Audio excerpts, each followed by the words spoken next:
Maths का एक ऐसा चैप्टर जो मैथ्स के कई सारे सेक्शंस में as a basic chapter use होता है, जो कि है क्वाड्रेटिक इक्वेशन। तो आइए मैं आपको मैथ्स के क्वाड्रेटिक इक्वेशन के बारे में मैक्स टू मैक्स जानकारी देने की कोशिश करता हूँ। तो लेट्स सी। एक ऐसी इक्वेशन जिसमें वेरिएबल की हाईएस्ट पावर 2, हम इस इक्वेशन को कहते हैं क्वाड्रेटिक इक्वेशन। अब क्योंकि पावर हाईएस्ट वाली 2 है, इसलिए इस x की वैल्यू 2 होगी, यानी दो ऐसी वैल्यूज होगी जो इस इक्वेशन को सेटिस्फाई करती है। हम उन्हीं वैल्यूज को रूट्स कहते हैं। एक रूट मान लेते हैं अल्फा है, दूसरा रूट मान लेते हैं बीटा है। तो इन दोनों का प्लस यानी कि सम ऑफ रूट्स की वैल्यू होती है माइनस का b by a, and product of roots की वैल्यू होती है c बाय a, and difference of roots की वैल्यू होती है under root d upon mod a। आइए फ्रेंड्स इस d के बारे में जानते हैं। इस d को हम डिस्क्रिमिनेंट कहते हैं, जिसकी वैल्यू होती है b स्क्वायर माइनस का 4ac। अब यह b square minus 4ac positive रहा, यानी कि d पॉजिटिव रहा, तो रूट्स रियल एंड डिस्टिंक्ट होते हैं। अगर b स्क्वायर माइनस 4ac 0 के बराबर है, यानी कि d 0 हो गया, तो इक्वल रूट्स होंगे। अगर d नेगेटिव हो गया तो इमेजिनरी रूट्स होंगे।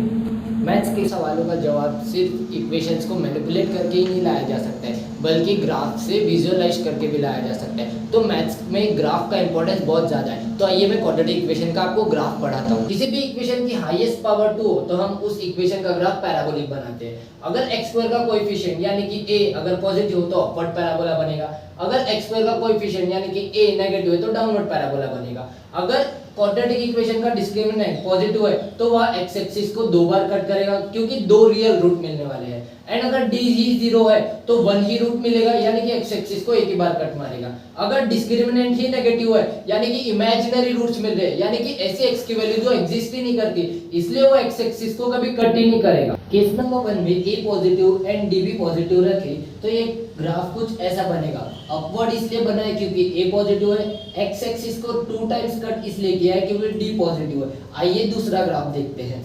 सेकंड केस में a positive and d equals to 0 रखा है, यानी कि x एक्सिस को एक ही बार कट मारेगा एंड अपवर्ड पैराबोला बनेगा, यानी कि ये ग्राफ कुछ ऐसा जाना चाहिए। थर्ड केस में a positive and d negative, यानी कि x एक्सिस को कट ही नहीं मारेगा एंड अपवर्ड पैराबोला बनेगा, यानी कि यह ग्राफ कुछ ऐसा जाएगा। याद रखिए स्टूडेंट्स, किसी भी क्वाड्रेटिक का वर्टेक्स का फॉर्मूला ये होता है माइनस का b/2 है एंड माइनस d/4 है, एंड y एक्सिस को हमेशा 0, c पर कट मारेगा। यह c वही है जो आपको क्वाड्रेटिक इक्वेशन में यहाँ पर c जो दिख रहा है।